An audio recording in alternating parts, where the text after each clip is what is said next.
सहृदयी ग्रंथ तुझे वंदन, सहृदयी ग्रंथ। સહૃદય પ્રકરણ 6 સાધુ અને સાધુતા, પેજ નંબર 123.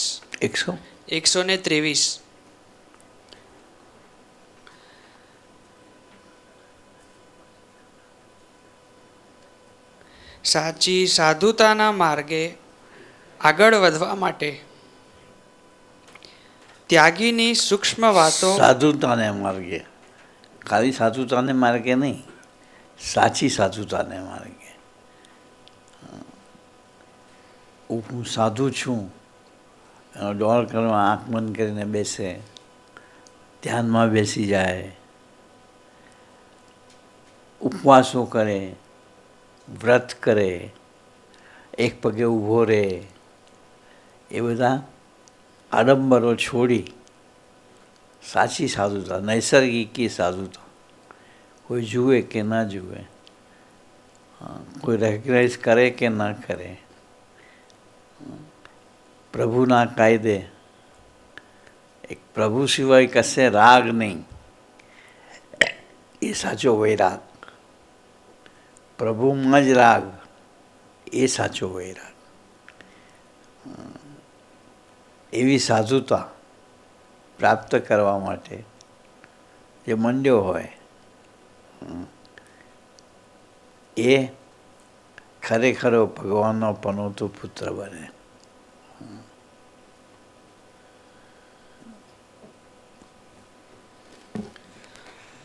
સાચી સાધુતાના માર્ગે આગળ વધવા માટે ત્યાગીની સૂક્ષ્મ વાતો કરતાં મહારાજ કાર્યાણીના 3જા વચનામૃતમાં જણાવે છે.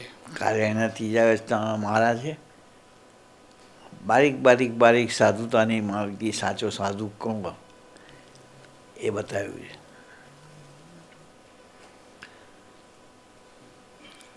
કે શરીરના જે દોષ તે અતિશય ક્ષીણ થઈ જાય.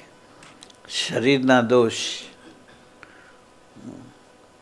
એ પર ધ્યાન ના આપે, ક્ષીણ થઈ જાય. શરીરના દોષ કેવા?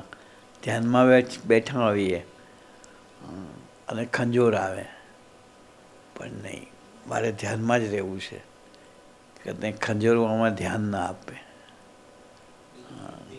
અવાજ આવે, હા હા, હું વિચાર કર્યો તમે જોયા કરો શું બોલ. मानो ध्यान में बैठे हो, क्विजली मचे, वो उस तरफ ध्यान न देवे, भले मचती, और वो अपने ध्यान में निमग्न रहे, लेकिन वो एक आडंबर जैसा है. ढोंगे उसके बजाय खुजली आती है, शरीर का काम करे, खुजा देवे, और फिर ध्यान के अंदर एक चीज से निमग्न रहे. ऐसी नैसर्गिक की साधुता, दिखावे की साधुता नहीं. हाँ,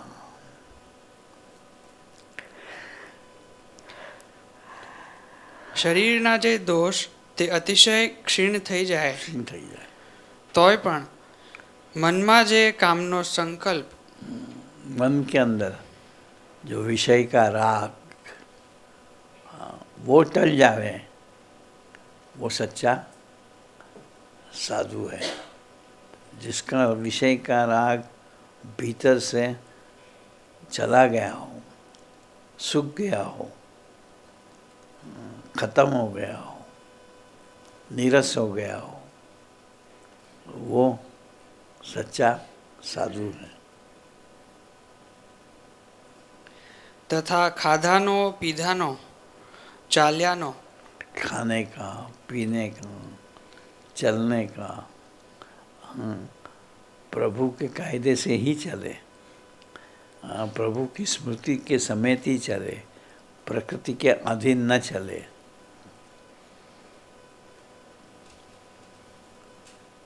સ્પર્શનો हाँ? સ્પર્શનો स्पर्श ये स्पर्श अच्छा है, मुलायम है, पसंद है, ऐसा कोई चॉइस ना हो, सब सरीका लगे,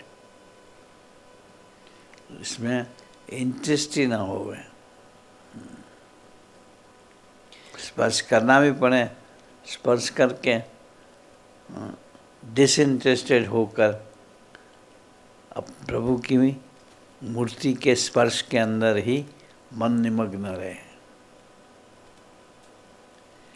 गंधनो गंध गंध, सुगंध, एक प्रभु की मूर्ति की सुगंध ही अच्छी लगे, और इसके लिए मोगरे का फूल श्री जी को खूब पसंद, इसलिए उसका चाव रखे। गुलाब का हार स्वामी को खूब पसंद, महाराज के लिए तैयार बनवाते थे, तो वो चाव रखे।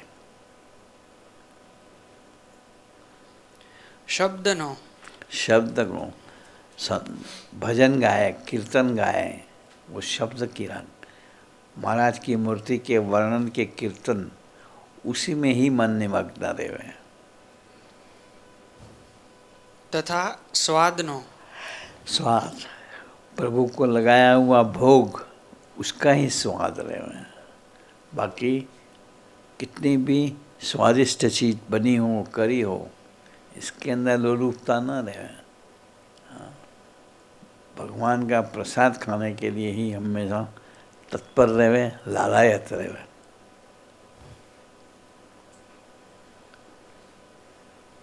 ये जे संकल्प रया करे ते मन्ना दोष जाणवा। हाँ, और इसके सिवा मतलब प्रसाद के सिवा अच्छी अच्छी चीज खाने का, प्रसाद की आड़ में वो संकल्प जो करा करे, वो सारा मन का दोष, मन की चोरी है।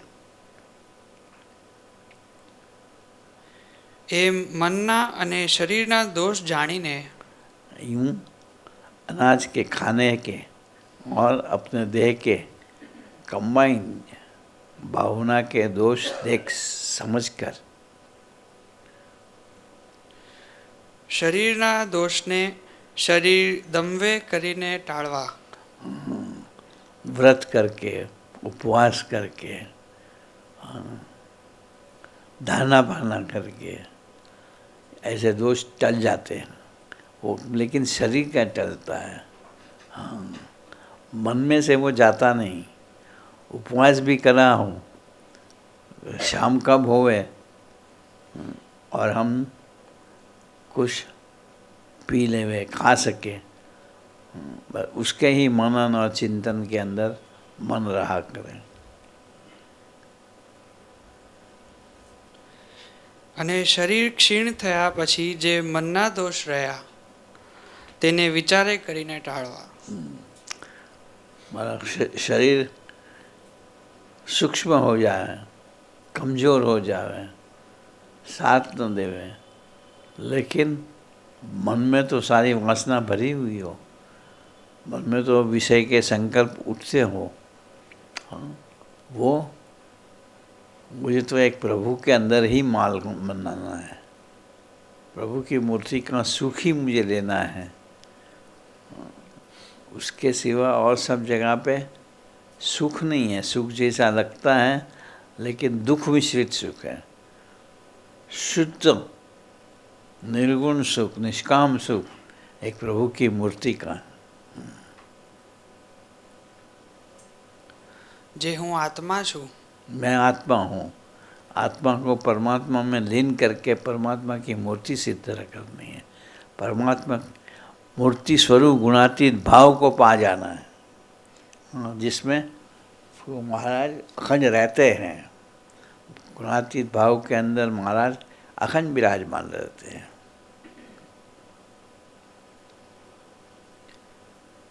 संकल्प थकी भिन्न छूँ, विषय के संकल्प जो उठे उससे मैं अलग हूँ, मुझे इससे कोई लेना देना नहीं है। मैं तो आत्मा हूँ। हाँ, देह अपना काम करा करे, मैं उसमें डिसइंटरेस्टेड रहकर, तनिक भी इसके अंदर इन्वॉल्व हुए बिना इंटरेस्ट से मैं प्रभु का भजन में, प्रभु की मूर्ति में लीन रहूं और आखिर उसमें लय हो जाऊं या लय होकर लीन हो जाऊं। ने सुखरूप छू। हाँ, और सुखरूप हूँ, उसमें तनिक भी दुख नहीं है, केवल सुख सुख और सुख। એ રીતે શરીરનું દમન અને વિચાર એ બે જેને હોય इस तरह शरीर की दमन, व्रत, उपवास से, तपस्या से क्षीण करा हुआ हो और मन से उसको छोड़ दिया हो, हाँ, प्रभु की मूर्ति के सिवा कुछ चिंतन होता ही ना हो, वो सच्चा साधु है।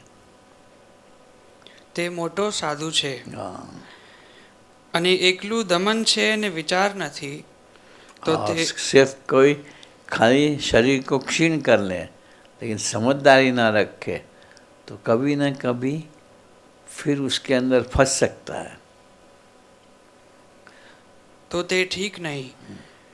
તથા જેને એકલો વિચાર છે પણ દમન નથી, कईयों को खाली सोच है, समझदारी है, हाँ, लेकिन शरीर को क्षीण ना किया हो तो शरीर अपने विषय मांगता रहता है, जो एक डिस्टर्बिंग फोर्स बन जाता है। તે પણ ઠીક નહીં। वो भी ठीक नहीं। और दोनों को दमन भी करा हो, तपस्या भी करी हो, विचार से अलग भी रहा हो कि मैं तो आत्मा हूँ, परमात्मा ही मेरे अंदर मुझे प्रगटा देने हैं, गुणातीत भाव को पाना है, गुणातीत स्वरूप बन जाता है, ये समझदारी रखे। और दूसरी तरफ देह का दमन भी होवे, तपस्या भी होवे, दोनों मिल करके चले तो पार उतर जाए। માટે બે જેને હોય તે શ્રેષ્ઠ છે। जो श्रेष्ठ है। અને શરીરનું દમન અને વિચાર એ બે વાના તો ગૃહસ્થ સત્સંગીને પણ જરૂર રાખવા જોઈએ। बोलो, ये जो बातें करी सिर्फ सन्यासियों के लिए, त्यागियों के लिए नहीं है, गृहस्थों के लिए भी। देह का दमन, हाँ, एकादशी करने के लिए महाराज ने आज्ञा करी, रामनवमी के दिन व्रत करने के लिए कहा, वो सब जीवन में अपने ओतप्रोत होने चाहिए। તો પછી ત્યાગીને તો જરૂર જ રાખવા જોઈએ। महाराज ने गृहस्थों के प्रति ऐसी अपेक्षा रखी हो, त्यागी तो स्वाभाविक है कि ये सब छोड़ देना चाहिए। અને ત્યાગી થઈને ગૃહસ્થને ભોગવવા યોગ્ય त्यागी हो करके गृहस्थ की तरह विषय के आनंद लिया करता हो, वो शोभा नहीं देता,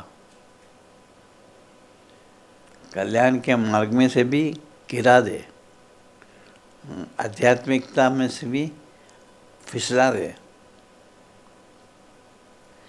અને ત્યાગી થઈને ગૃહસ્થને ભોગવવા યોગ્ય ભોગની જે ઈચ્છા રાખે છે તે ખડ ખાય છે। मतलब उसे मिलने वाला तो है ही नहीं, ऊपर से तो महाराज ने मना ही करी है, तो भीतर में कितना भी सोचे समझे, इसमें इंटरेस्ट रखे, लेकिन स्थूल रूप से तो वो मिलने वाला ही नहीं। મહારાજે અહીં સૂક્ષ્મ કે માનસિક ત્યાગ અથવા તો સાધુતાનું હાર્દ બતાવ્યું છે। ये बातें समझा करके महाराज ने साधुता का मर्म बता दिया हुआ है, बस।